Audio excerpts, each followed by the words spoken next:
ہوتا ہے جس کا اللہ پر یقین نہیں ہوتا، اور محروم وہ ہوتا ہے جو اللہ تعالیٰ کی نعمتوں کی شکر گزاری نہیں کرتا۔ وہ شخص محروم ہی رہ جاتا ہے جو اللہ تعالیٰ کی نعمتوں کی بے قدری کرتا ہے۔ جوانوں یاد رہے، جس نے سکھ میں اللہ کا شکر کیا، جس نے خوشی میں اللہ کو یاد کیا، اس نے دکھ میں اپنے رب کو قریب پایا، اس نے مصیبتوں کے وقت رب کو قریب پایا، اس نے آزمائشوں کے وقت، تنگیوں اور تکلیفوں کے وقت اپنے رب کو قریب پایا۔ اسی نے قریب پایا جس نے خوشی میں اللہ کو یاد کیا، جس نے سکھ میں اللہ کی شکر گزاری کی، اس نے دکھ میں اپنے رب کو قریب پایا۔ میرے دامن میں زندگی بدل دینے والا ایک واقعہ پڑا ہے۔ اس واقعہ کو سننے کے بعد آپ اپنی قسمت پر رشک کریں گے، آپ اپنی قسمت پر، اپنے نصیب پر، اپنے مقدر پر اور مقدر کے بنانے والے رب کی ذات پر بھی رشک کریں گے، رب کی محبت پر بھی رشک کریں گے۔ وہ خدا جو کہتا ہے میں تم سے 70 ماؤں سے بھی بڑھ کے محبت کرتا ہوں نا، اللہ تعالیٰ کی اس محبت پر بھی تمہیں رشک آ جائے گا۔ ایک بار دل کے کانوں سے سنیں۔ اس واقعے نے لاکھوں کروڑوں بھٹکے ہوئے نوجوانوں کو راہ راست پر لگا دیا۔ اس واقعے نے لاکھوں نوجوانوں کی زندگی بدل ڈالی۔ ہو سکتا ہے یہ واقعہ آپ لوگوں کی زندگی بدل دینے کا ذریعہ بن جائے۔ جوانوں، دور قدیمی کی بات ہے کہ ایک بادشاہ تھا، اس کی اکلوتی بیٹی تھی۔ وہ بیٹی آنکھوں سے نابینا تھی۔ اللہ تعالیٰ نے آنکھیں تو دی تھی مگر دیکھنے کی طاقت نہیں دی تھی۔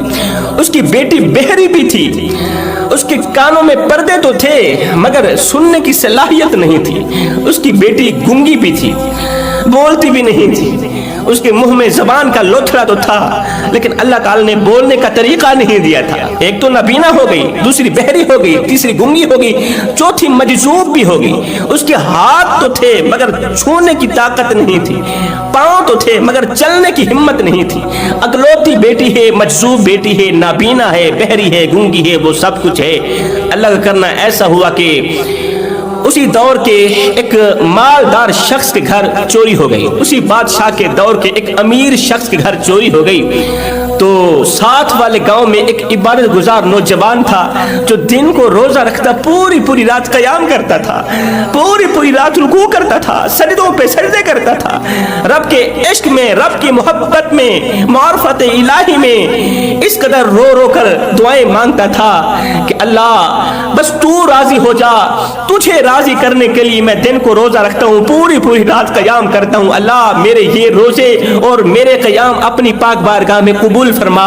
لیکن اللہ کا کرنا ایسا ہوا، ادھر سے جیسے ہی مالدار کے گھر سے چوری ہوئی نا، تو اس چوری کا الزام اسی عبادت گزار نوجوان پر لگایا گیا۔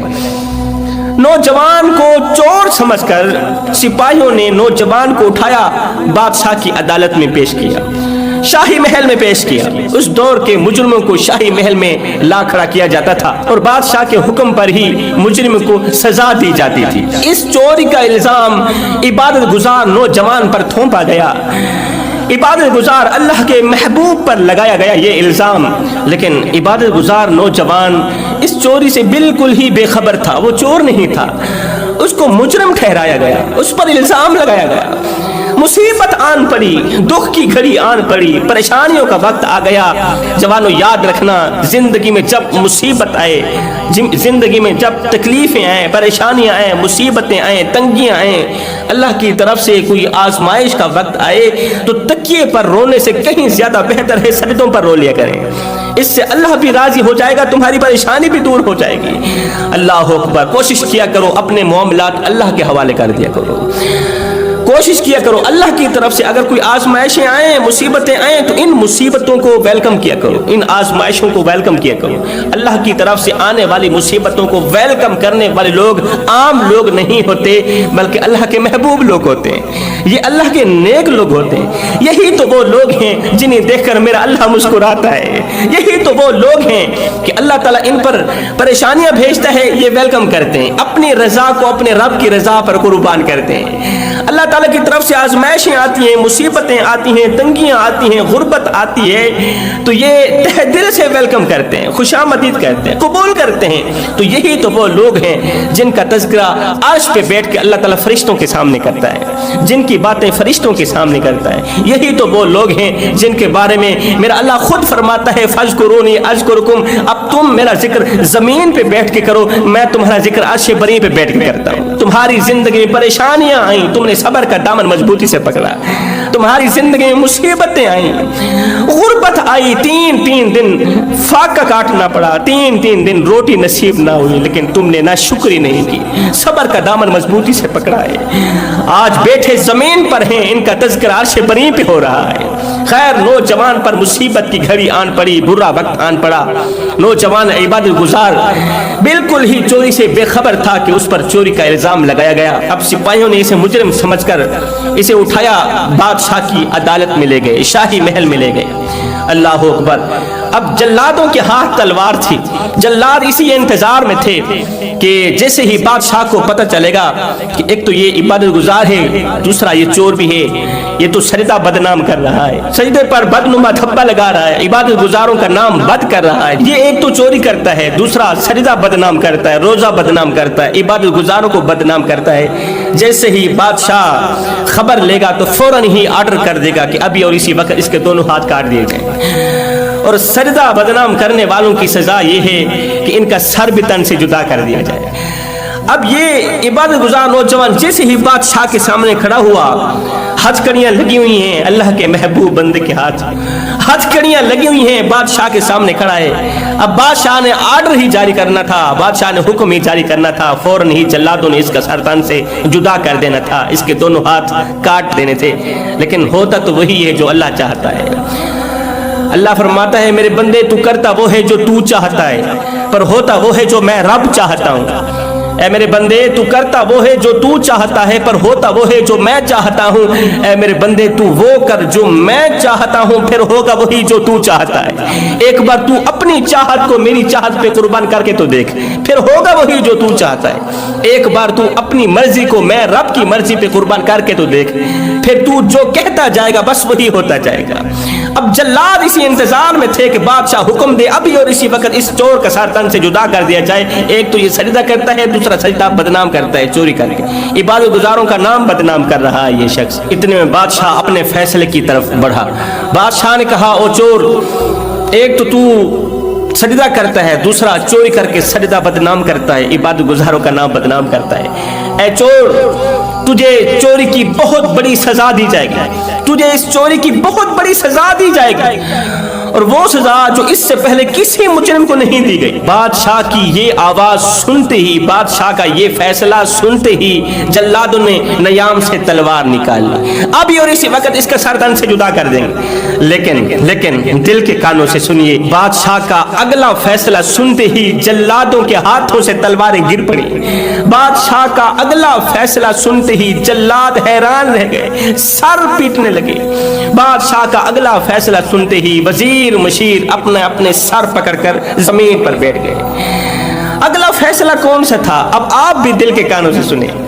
بادشاہ نے کہا او چور، تو عبادت گزار بھی ہے، دن کو روزہ رکھتا ہے، پوری رات قیام کرتا ہے، پھر تو چوری کرتا ہے، سجدہ بدنام کرتا ہے۔ تیری چوری کی سزا یہ ہے، بجائے ہاتھ کاٹنے کے، بجائے سر قلم کرنے کے، تیری چوری کی سزا یہ ہے کہ میں اپنی بیٹی کی تجھ سے شادی کرتا ہوں، تجھے میری بیٹی سے شادی کرنا پڑے گا۔ تیری سزا یہ ہے کہ تجھے میری بیٹی سے شادی کرنا پڑے گی، تجھے میری بیٹی کی خدمت کرنا پڑے گی، تجھے میری بیٹی کی نوکری کرنی پڑے گی، تجھے شہزادی سے شادی کرنا ہوگی، یہی تیری سزا ہے۔ یہ سنتے ہی جلاد، وزیر مشیر سب لوگ اپنے اپنے سر پکڑ کر بیٹھ گئے، حیرانی کے عالم میں، حیرانی کے قبرستان میں دفن ہو کر بادشاہ کو حیرت بھری نگاہوں سے دیکھنے لگے، مگر مرتے کیا نہ کرتے، بادشاہ کو کچھ بگاڑ تو نہیں سکتے تھے، بس حیرانی کے عالم میں دیکھتے ہی رہے کہ بادشاہ نے کس طرح کا فیصلہ سنا دیا۔ ہم نے جو بڑے بڑے قلعے فتح کیے، ہم نے جو بڑے بڑے ملک فتح کیے، ہمیں تو اس قدر انعام و کرام سے نہیں نوازا گیا، ہم کتنے طاقتور ہیں، ہمارے بازو میں کس قدر قوت ہے، طاقت ہے، بادشاہ نے اس طرح کا انعام ہمیں تو نہیں نوازا، اور ایک چور ہے 2 ٹکے کا، اتنا بڑا مجرم، اتنا بڑا پاپی، اتنا بڑا گنہگار، اتنا بڑا چور، ایک تو یہ چوری کرتا ہے، دوسرا سردا بدنام کرتا ہے، بجائے اس کا سر قلم کرنے کے بادشاہ نے کس طرح کا آرڈر دے دیا، کس طرح کا فیصلہ سنا دیا کہ تجھے میری بیٹی سے شادی کرنا پڑے گی۔ اللہ اکبر۔ یہ خبر سنتے ہی نوجوان عبادت گزار کے چہرے پر خوشیوں کے آثار منڈلانے لگے، خوشیوں کے آثار نظر آنے لگے۔ تو بادشاہ نے کہا نوجوان زیادہ خوش ہونے کی ضرورت بھی نہیں ہے، پہلے سن تو صحیح کہ میری بیٹی کس طرح کی ہے۔